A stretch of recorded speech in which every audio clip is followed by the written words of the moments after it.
And if you knew me, what's it called? You just said it. What's it called? Say it! Oh no. What is it on here? What's this? 1, 2, 3 block? Yeah, okay. Got it! Keep it simple, baby. Big D. 1, 2, 3 block. It's a traditional block that they use, machinists. But if you take that, it sounds weird, but I've collected these over the years.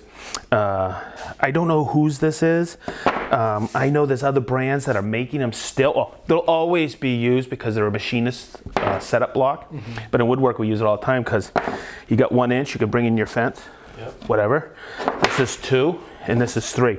But it's milled perfectly on all sides. So that's a 90, 90, 90. It's an easy way to check things up. So what's funny, I was on vacation up in Maine once, and there's this place called Liberty Tool.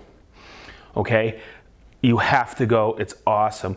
And I bought 10 of these for $1.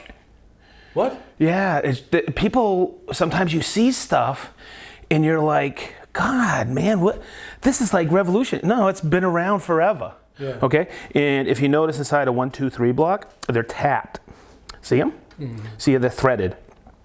And what happens is it's sturdy. So when you're checking grinding surfaces or whatever, or testing the equipment, you can screw right in. And like I want to take this and just put it on my whatever, table saw on the cast iron, and I have a dial caliper I can or dial indicator I can screw right in there and check the run out of a table saw. It's just kind of neat stuff, and they build these, or you can put them in a miter slot, and that's how you check out blade run out on a table saw. But 1, 2, 3 blocks are invaluable, and I have them all over the place. Just like you might have seen around, I have different layout squares that are solid steel. Yeah. Right? Those are old machinist tools. They're accurate. They're perfect. So I got a lot of stuff in woodworking that are from the machinist industry.